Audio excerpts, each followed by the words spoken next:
हर महीने की क्राइम समीक्षा बैठक आज की जा रही है और इस बैठक में जो भी 2 साल से अधिक पुरानी लंबित कांड है उनकी समीक्षा की गई है और उसके एसडीपीओ को और संबंधित थाना प्रभारी आईओ को निर्देश दिया गया है।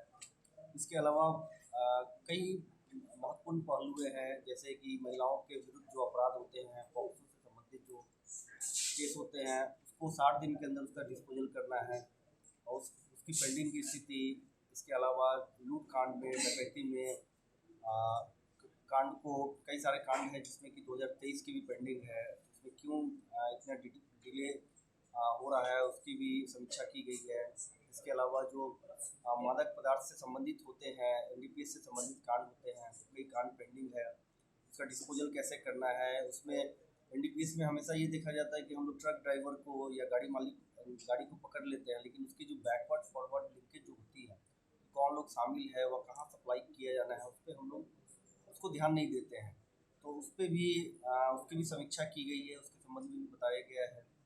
जेल से हर माह जो जेल से साथी अपराध कर्मी छूटते हैं उन पे किस प्रकार से निगरानी रखनी है, उनके खिलाफ में डोसियर खोलना है, उनके खिलाफ में कार्रवाई करनी है, उस संबंध में भी समीक्षा की गई है।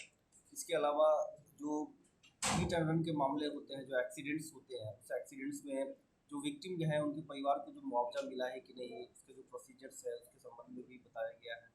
इसके अलावा जो रोड सुरक्षा पे क्या क्या अपनाया जाना है, कहाँ कहाँ ब्लैक स्पॉट है, हमारे यहाँ रामगढ़ में कई जगह पे काफ़ी दुर्घटनाएं होती हैं, उसको हम लोग कैसे रोक सकते हैं और उस पुलिस की किस प्रकार से उसमें सहभागिता हो सकती है। इसके अलावा जो भी यूडी कांड है, नेचुरल डेथ से संबंधित है, वो केस काफ़ी कई सारे कांड है जो पुराने हैं और उसको डिस्पोजल उसको समय पर हो जाना चाहिए। इसके अलावा CCTNS से संबंधित जो चीज़ें हैं, जो कि आजकल सब कुछ ऑनलाइन हो गया है। पहले हो हमारे थाने में जो स्टेशन डायरी है, स्टेशन डायरी भी पहले मैनुअल होता था, लेकिन अब उसको कोशिश की जा रही है कि उसको ऑनलाइन, उसको एकदम रियल टाइम पे उसमें एंट्री हो।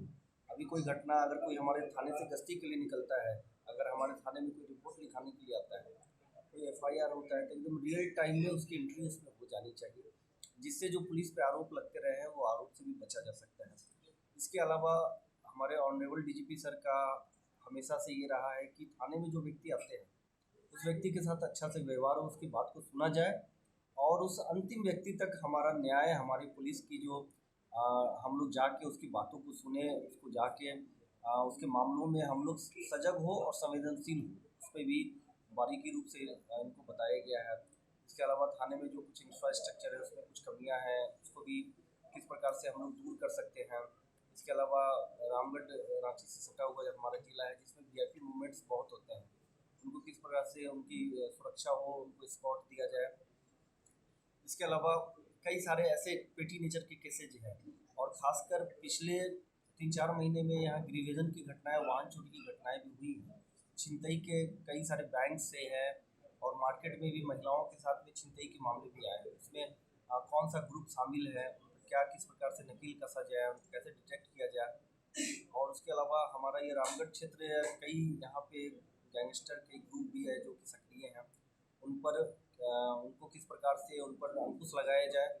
और सबसे अच्छी बात है कि हमारे जो पतरातू सब डिवीजन में और रामगढ़ जिले के कई थानों में हमारी जो पुलिस है, हमारे थाना प्रभारी, हमारे SDPO अच्छा काम कर रहे हैं, जिसमें पिछले दिनों इस प्रकार के रंगदारी के मामले काफ़ी इसमें कमी आई है।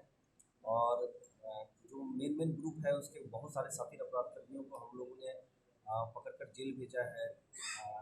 उनके पास से आर्म्स एमुनेशन भी प्राप्त हुआ है। तो इस प्रकार से कोशिश है हमारी पूरी टीम की, रामगढ़ पुलिस की कोशिश है कि हम लोग जनता के लिए काम करें, 24 घंटे उनके लिए अवेलेबल रहे हैं। जो डायल 112 पे जो कंप्लेंट्स आते हैं, अभी उसका जो टाइम है, एवरेज टाइम 14 मिनट है, जो कि पहले घंटों में हुआ करता था।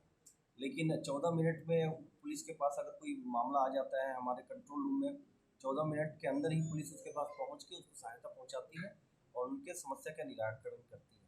इस प्रकार से इस पूरी क्राइम मीटिंग के दौरान हमारे जो जो भी थाना प्रभारी है, हमारे जो ऑफिसर्स है, उनको बहुत ही पोलाइट फॉर्म और जनता के लिए वो किस प्रकार से अवेलेबल रह सकते हैं, उनकी समस्याओं को किस प्रकार से दूर कर सकते हैं, इस पर विशेष रूप से फोकस किया गया है।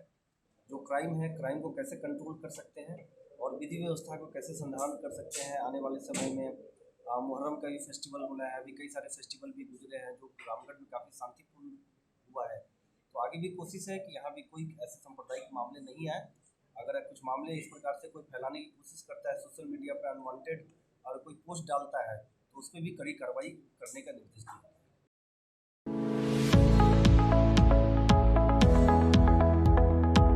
Radha Govind Senior Secondary Public School, which is established in the year 2000. This is a leading school and we always focus on the all-round development of the children. We give all the modern facilities which are required for the development of the children in this age.